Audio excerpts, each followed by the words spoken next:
I am standing, looking out at my truck in the parking lot. I see a girl, probably 20 years old, looking around to see if anybody is watching her. Then she jumps up in the back of my truck and gets under the tarp where my new power sprayers are located. About now you are asking yourself what is going on, right? Well, let me try to explain. First of all, I am not in the United States. I am in the Republic of Panama on the Inter-American Highway. The parking lot is in front of PriceSmart, about 20 miles from the border of Costa Rica. The girl is most likely a Colombian trying to make her way to the U.S. So why is she hiding? Panama has very strict immigration laws, and they do not permit Colombians to enter without a visa. All a citizen has to do is call the local police, and you will be paid $100 for each illegal person captured. That is about 2 weeks' pay for the average Panamanian. Why am I not calling the police and collecting my $100? Well, maybe I should start at the beginning.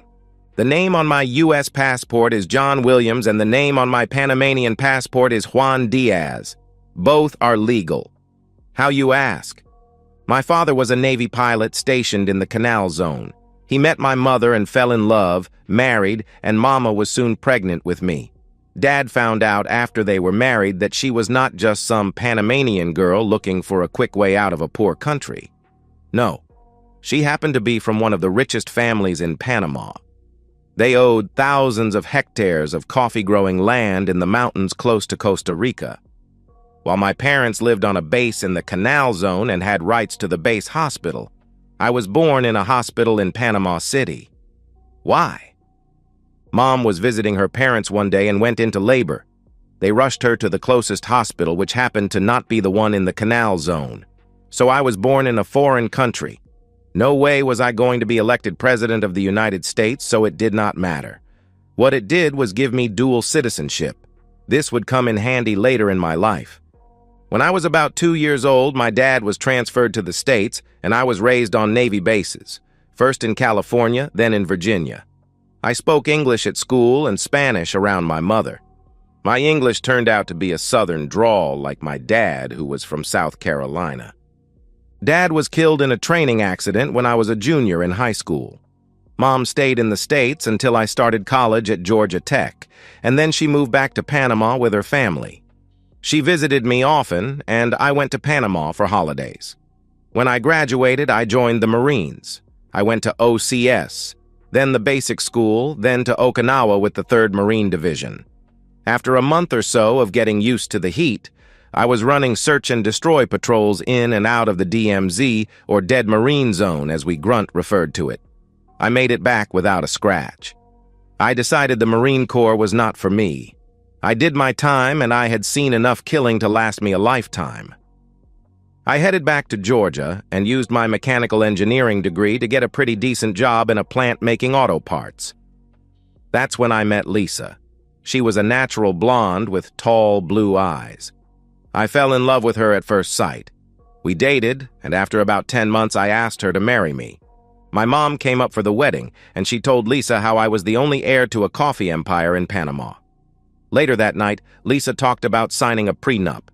She said she would not have a problem, but I told her it was not necessary. Her love was all I wanted. I trusted her. Anyway, prenups are for the weak.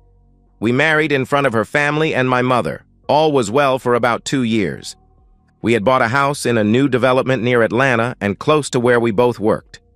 She did not have to work, but she wanted to. Every 3 months or so, I got a check for my part of the coffee sales in Panama. It was substantial. I had talked to Lisa about her quitting and us starting a family, and she always had an excuse why now was not the right time. It was her body, so I had let it slide. One day soon after we moved into our new house, I got sick at work. I took the rest of the day off and went home. As turned the corner, I noticed Lisa's car in the driveway. That was odd, she was supposed to be at work. I slowed down and parked about 3 lots from the front of my house. Like I said, this was a new development, and there were no houses near us, just empty lots. I went in the back door and I heard them in the upstairs bedroom. "Tell me you love my big black Johnson." "I love your big black Johnson," she replied. He sounded like a low-class thug.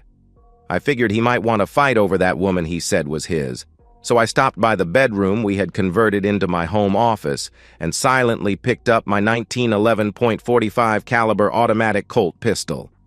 I carried one just like it in Vietnam and had grown to love it. I am still alive because of that pistol, and I have continued to practice every week at a range close to the house. I fired expert while I was in the Marines, and I think I am still just as competent with it today as I was 5 years ago. I was listening to every word they said. Now they were finished having intimacy. He referred to her as his s**t. He kept going on about how one day he was going to make me watch while he was intimate with her. That seemed to make her hotter. She was mumbling something about how she would put me in a chastity device and let me watch. That's when I announced myself. She screamed and tried to cover herself with the sheet. Why? Who knows? They were caught. In a very educated voice, he says, "John, wait a minute. Just be cool. This is not what you think." How does he know my name? I think I just caught my wife in bed with a black man. So explain where I am wrong. He has the sheet pulled up to his chin just like it is going to protect him from a bullet. I almost laughed, but I did not. I pulled her makeup bench over to the foot of the bed and sat down. It is just a game we play. Everything you heard is just part of the game. I am not a thug. I am a producer with CNN. I have a wife and 2 kids. So just be cool with that pistol, and I will be gone, and you will never see me again. He started to get up, and I told him, "Sit back down." In my best command voice, he got back under the sheet. How long has this game been going on? Since college. And you never knew, so it did not hurt. But I promise it is over. I will go off the pill, and we can start a family. I will never see Robert again. I promise. I love you. This is just fantasy role-playing, a game. It means nothing to either of us. I love you and want to have your babies. Please. Fantasy role-playing, a game, and it means nothing to either of you? Well, it means a lot to me. This is cheating, I screamed. Remember I told you I did not need a prenup? This is why. I nodded to my pistol. Your fantasy role-playing games, or cheating as I call it, just got the 2 of you killed. It only took 2 quick shots. Both heads explored as their brains hit the headboard behind them. I did not bother to clean up. I packed a couple of suitcases with my keepsakes and called the airline. There was a plane leaving for Panama City at 6 p.m. from the Atlanta airport. With any luck, I could be on that flight. I called my mama and told her what I had done. She said she would pick me up at the airport in Panama. I turned the air conditioner down as low as it would go, laid the pistol with my fingerprints on the bed, no use an innocent person getting blamed for this, and left. The flight was about 4 hours long. Mama did pick me up in her chauffeur-driven limo. We had a nice late supper at a local restaurant and talked. I explained to her what I had heard and how Lisa admitted it had been going on since she was in college. That was 6 years at least. Mama asked why I could not just forgive her and start a family. I told her it was a trust issue. Lisa had hidden her affair with this guy for years, and I was totally surprised. If I had not gotten sick, it would still be going on. I figure that is the reason she never wanted to have kids. It would have interfered with her fantasy role-playing games. There is no extradition treaty with Panama, so I was not afraid of the police coming for me. But now I had to find something to do here in Panama. She had an idea, and she explained it to me. The next morning, I was on the company's private plane to David, Panama. There, an employee met me and drove me the 2 hours into the mountains to my new home. It was on the coffee plantation. You have to cross a suspension bridge over a deep gorge with a fast-flowing river at the bottom. There are 2 guards who open the gate to let you onto the bridge, and they are both armed. The house was where my grandfather had started the business about 50 years ago. It is beautiful and well-maintained. I moved in and slowly started to learn the coffee business. Now that brings me back to watching that girl hide in my truck. I walk out pushing my groceries, things you can't find in a Panamanian store. Things like peanut butter, cornmeal, and pickles. You never know how much you miss simple things until you can't find them. Things like a peanut butter and jelly sandwich, pickles on your hamburger, or cornbread. As I put my purchases in the truck, I say, "Just stay quiet. I am not going to turn you in. But we do have to pass a police checkpoint. If you remain still, there will be no problem." I said this in Spanish, and I heard a gracias in reply. The sergeant running the checkpoint just waved me through, and I waved at him. He received a Christmas bonus for his service every year from the coffee company, so I knew he would not be a problem. A little further down the road, I stopped and told the girl to get in the passenger seat of my four-door truck. My groceries were in the back seat. The road was going to turn to sand and rock, so riding back there was going to get really uncomfortable. That's when I got my first good look at her. She was dirty and stunk of body odor. I thought maybe I had made a mistake letting her ride in the cab with me, but it was too late now. I asked if she was Colombian, and she answered that she was from Medellin. She was on her way to the States to start a new life. Things were just too tough in Colombia. I told her to stay quiet as I pulled up to the gate at the bridge over the river. As one of my men opened the gate, I asked the other to secure the bridge for the night, meaning I did not want any visitors. No mention was made of my companion. As I drove across the bridge, I noticed her grab the seat. "This bridge is perfectly safe. I regularly drive my 2-ton truck across, so do not be afraid." It did sway a little as we crossed. At the house, I parked in the garage, which is located under the house. That would keep my new sprayers from getting rained on tonight.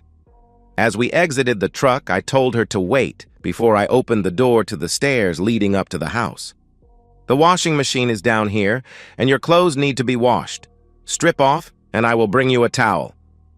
I hurried up the stairs and found a big beach towel and brought it back to her. She was standing there shivering in her bra and panties. "Cover up and take off your underwear and leave all your clothes here. I will put them in the washer while you bathe." I led her up the stairs to my bedroom, which has an ensuite bath. "This is my bedroom and bath. Feel free to use any soap or shampoo you want. There are razors in the drawer by the sink. Make yourself at home and get cleaned up. If you need anything, just look around. I am sure you will find it. I will have something for you to eat when you get finished." I shut the bedroom door and went to the kitchen. It was half an hour later when she reappeared. And all I could say was, "Wow!" In English, I said, "You sure clean up nice." In almost perfect English, she said, "Thank you." "You can speak English. Where did you learn?" "At the university," she replied. "That's why I want to go to the United States. I think it would be easy for me to get a job there since I know the language. You are American, right?" "I was born in Panama but grew up in the States. Now I am back running this coffee farm." "You don't mind that I borrowed some of your clothes, do you? All my things were stolen in Colombia.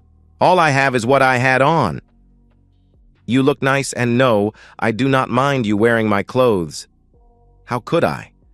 She had on one of my t-shirts, no bra, of course, and a pair of my sweatpants with no shoes. The t-shirt was tied in a knot just under her breasts, and her stomach was bare. Her long black hair was combed back and tied in a ponytail. She looked so cute. "Hungry?" I asked. "Very much," she replied. "I am sorry, but I fired my cook a couple of weeks ago and have not found one I like, so you will have to put up with my cooking. I have opened a can of tomato soup for us. She was starved and ate like it." As we finished, she asked if she could look around the kitchen. Sure, why not? She opened the cabinets and studied their contents, then the refrigerator and the freezer. "You have plenty of food here in the house. Why don't you let me prepare us a proper meal? I'm a pretty good cook." "Go ahead. Fix anything you want." As she started to select what she wanted to prepare for our supper, she started talking as I sat and watched her. "I want to tell you the truth about why I left Colombia. I killed a man, my boss. After I graduated the university with a degree in accounting, I got a job at a company in Medellin. Things were going well for me until my boss decided he wanted to have intimacy with me. He was old, married with grandkids, fat man, definitely not the Casanova he thought himself to be. He harassed me daily. When he found out that I lived alone, it got even worse, if that is possible. He suggested we could use my apartment as our love nest and that nobody would ever know. One night about 1 a.m., there was a pounding at the door. It was him. I got to the door just as he kicked it open. He pushed by me, slammed the door shut, and proceeded to drag me into the bedroom. There, he tore off my robe and threw me on the bed. He announced that he was tired of waiting on me and that he was here to have his way. He proceeded to undress. I decided to play along and told him he would have to use a condom since I was not on birth control. I opened the drawer in my bedside table like I was getting one for him. He smiled. I do not think he ever saw the knife. I plunged it directly into his heart, and he was dead before he hit the floor. I knew he was politically connected, so I grabbed what I could and ran over to a friend's house. I told her what I had done, and she let me have her ID card. We look enough alike that I could use it to buy a bus ticket to the frontier with Panama. I made it all the way to David. That's where I saw your truck in the parking lot. And here I am. I imagine Interpol is after me. So that's my story. Can I stay the night and leave in the morning, or do you want me to leave now? You are so lucky. I am here because I killed my wife and her lover when I found them together in my bed. I imagine Interpol is after me also. You can stay as long as you want and feel safe. Nobody is going to come looking for you here. So she stayed. I told her what I had done in the States was no big deal. I never hid it from anyone. Sonia is a great cook and helps me in the office with the payroll and accounts. I run the farm and help out with the kids. Oh, I forgot. We have 4 kids, all girls. After the first girl was born, my mother started coming up from the city more often. Sonia loves her, and Mama, she loves being abuela, and she spoils the kids rotten. 25 years later. The perspective of Nancy. I'm an investigative reporter. I write for a major magazine that you all know well. You see it every time you check out at the grocery store or go into a convenience store to buy beer. Last month, I was in Atlanta trying to get some information for my next article. When I visited CNN headquarters, I overheard a conversation about a double murder that happened 25 years ago. I was in the lunchroom and these 2 secretaries were talking about how a producer was found murdered in bed with one of the secretaries. Both were married but not to each other. That is what caused the strict no fraternization policy. So the older one was warning the new one not to start anything with anybody here or she would be fired. Human Resources had strict orders and there were no second chances. A reporter can smell a good story. I got up and went to their table and introduced myself. I told them I was interested in the murders. The older one said the police knew who did it but never caught the guy. It seems it was the woman's husband. He left the pistol on the bed with his fingerprints and vanished. Now this is a story. Cheaters caught by the husband, murdered in bed together. Anything else? Well, he was black and she was white. Does that matter? Hell yes. Now we have a great story. I asked for names and addresses. She could not help me, but directed me to HR and Mrs. Simpson. She has worked at CNN since the beginning, and she would have all the information I would need. I thanked them and went to see this Simpson woman. She was very helpful. She gave me names, addresses, ages, and more gossip about the story. It seems these 2 had met in college and started an affair. He married first and had 2 kids. But the affair never stopped. It was because he loved this white woman. When she graduated, he helped her get a job there at CNN as a secretary. I think they got together about once a week, but that is just my suspicions. This secretary met a former Marine officer who was just back from Vietnam and married him. 2 years later, he caught her and her lover in bed together and shot them. That's all she knew. I thanked her and left. I went directly to the small town just outside of Atlanta. The police department was very helpful. I managed to find a detective who knew the case and sat in his office while he told me the story. This was before my time, but I have read the file. The day after the murders, someone from CNN called and asked if we could check on one of their secretaries. She was very dependable, but had left for lunch yesterday and did not come back.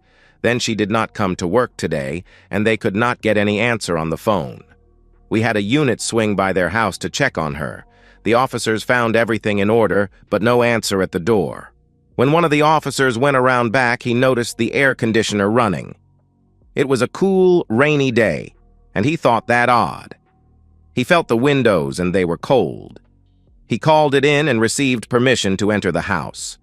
In an upstairs bedroom, they found the two. They were sitting up in bed with the sheet pulled up to their chins. There was a bench from a makeup table at the foot of the bed like someone was talking to them. The .45 was found on the bed, and it was determined later that the fingerprints of the husband were on the pistol. From the crime scene, we thought it looked like he had a conversation with them before he shot them, so we charged the husband with 2 counts of first-degree murder. We found out that he had left his job that day, complaining he was sick and never came back. We knew he was a former Marine infantry officer with 1 tour in Vietnam. He also had dual citizenship in the country of Panama. We found that a one-way ticket had been purchased in the name on his Panamanian passport, Juan Diaz. He is in Panama, and there is not an extradition treaty with them. To top it all off, he is the only heir to a coffee empire. So we just filed the case away, and if he ever comes back to the States, we'll pick him up at immigration. I got the address of the wife, and I thanked the detective and left. I wanted to find out what she knew about the affair. She was just getting home with the kids when I pulled up. I noticed there were 2 kids, and they were too young to be the dead husband's kids. I introduced myself and told her what I was doing. She told the kids to go into the house and start their homework. I really don't have time to get into all of that just now. I have to help my grandkids with their homework, then get supper for all of us, and we go to church this evening. But if you would like to come back tomorrow around 9:30 a.m., I will have a pot of coffee ready, and I will tell you the entire story. I told her I would be back in the morning. I ate an early dinner at Waffle House, then back to the hotel. I put my notes in order, watched a little television, then went to sleep. The next morning, I was walking up to her front door at 9:30. "Come into the kitchen. How do you take your coffee?" "Black, no sugar," was my reply. I sat across from her at the kitchen table and she served me the coffee. I noticed her coffee was about half milk. Yuck. Milk ruins good coffee. But let's get started. I met Robert in college. He was 2 years ahead of me. He was smart, and he had a plan. He wanted to be a writer. He loved to write, so he took a lot of English courses and writing courses. He asked me out one day, and I accepted. I loved him from the first time I saw him, and I thought he loved me. I was sleeping with him after the second date. In 3 months, I was pregnant, and I told him. I said I would get an abortion, but he said no. He asked me to marry him that night. I was so happy. I quit school and we got married. He graduated about 2 months later and got a job writing for the newspaper. We bought a house, and I had a baby, a boy. Then about a year later, I got pregnant again. He got offered a job as a producer at a cable news company. It was his dream job. We moved into a bigger house, and I had the second boy. My life was perfect. Then one night, he does not come home from work. I waited until about 8 p.m., then I got really worried. I called one of his friends from work, and they told me he left for lunch and never came back. I called the police and was told I had to wait 72 hours to file a missing persons report since he is an adult. I called his parents and my mother. No one has any idea where he could be. It was the next day about noon that 2 detectives showed up at my door. They tell me that Robert was found shot to death in bed with some white girl. I am in shock. No way, not my Robert, the father of my boys. He would not do that to us. Then they started wanting to know where I was yesterday around noon and if I owned a gun. I was a suspect. I called my mother to come and keep the kids while I went to the station with them. By the time we got there, the fingerprints on the gun came back as the girl's husband. So they told me to go home and they would contact me about the body. Now I am mad. Robert was having an affair with this white woman and had been murdered by her husband. Good for him. If I had caught them in my bed, I would have killed them both also. I was so mad that after the autopsy, I did not claim the body. That was left to his parents. I refused to go to the funeral or take my kids. I hated Robert at that moment. My happy life was over. My mother had to move into my house to help with the kids while I found a job. We had a big house with 4 bedrooms. Robert had turned one into his office, which he kept locked, so the kids could not disturb anything. I got the door opened and decided to throw away all his things. I did not want anything of his left in my house. He was a lying, cheating bastard. That was what I thought of him. It was when I pried open one of his desk drawers that I got the surprise of my life. Robert kept a journal. He started it when he was a senior in high school. He was very detailed in his writing, and he described everything in such detail. The people he met, the places he visited, and his feelings. He was a good writer even at that early age. It was when I got to his sophomore year in college that his journal got really interesting. He was in a creative writing class and had been assigned a partner for a project. They were to write opposing views of the same story. His partner turned out to be this Lisa, the white girl. After running through a number of things, they come up with this crazy idea that they will write opposing views of what a black man thinks about when making love to a white girl, and then what is going on in the mind of the white girl. To be actuate, they got together and had intimacy. The paper received an A.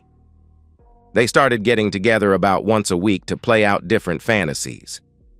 And they had a lot of fantasies.